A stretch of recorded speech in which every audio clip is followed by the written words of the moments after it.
The United Nations Climate Change Conference, the Conference of the Parties, or COP26, is taking place currently in Glasgow, Scotland, these first 2 weeks of November 2021. It's happening under the slogan of Uniting the World to Tackle Climate Change.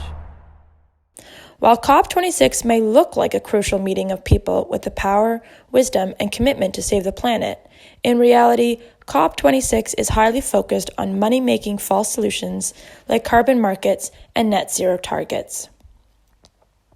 Small-scale farmers, peasants, farm workers, and Indigenous peoples say, corporate hands off Mother Earth. This is Madeline Marmer with Jesse McGuinness reporting live in Scotland for Via Campesina North America.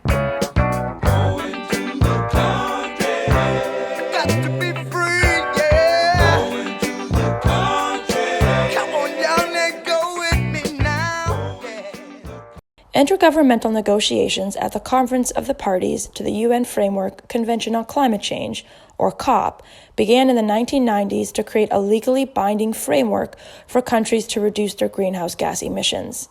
The landmark Kyoto Protocol, signed at COP3, committed industrialized countries to reduce emissions. However, the United States refused to abide by the treaty and instead pushed for voluntary, non-binding, market-friendly mechanisms with no enforcement. 24 years after Kyoto, our planet is on a respirator, and the U.S. military alone, with over 700 bases, is emitting enough carbon to drive humanity toward total climate chaos. Okay then, so what is being discussed at COP26? Put simply, how to turn the planetary meltdown into another opportunity for corporations to extract profits from people and nature through Article 6 of the Paris Agreement, which includes carbon trading and offsets as key market mechanisms. False solutions commodify the carbon in living organisms and ignore humanity's interdependence with land, forests, and oceans. They facilitate corporate grabbing of the lands and waters of Indigenous peoples, peasants, farmers, and fisherfolks, and do not offer a way out of the crisis we're in. It will never get us out of this bind. Roughly half of all greenhouse gas emissions are coming from the agro-industrial food system, which depends on fossil fuel-based production and long-distance supply chains, and produces huge amounts of waste. It is a system that is built on more than 500 years of patriarchy, colonialism, and imperialism. The latest trendy and empty concept touted by governments and transnational corporations is what they call net zero.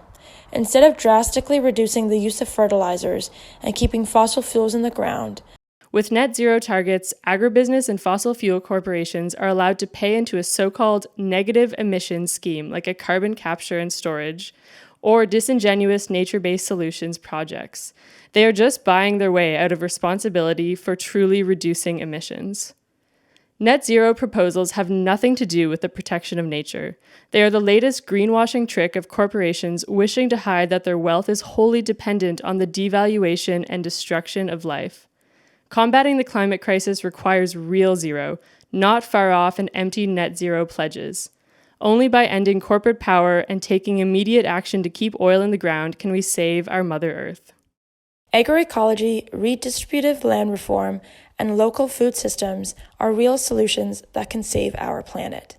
This means relying on local organic inputs rather than industrial chemicals, reducing food miles, and returning land to Indigenous peoples. System change and a just transition based on people's power can achieve climate justice. Food sovereignty is life.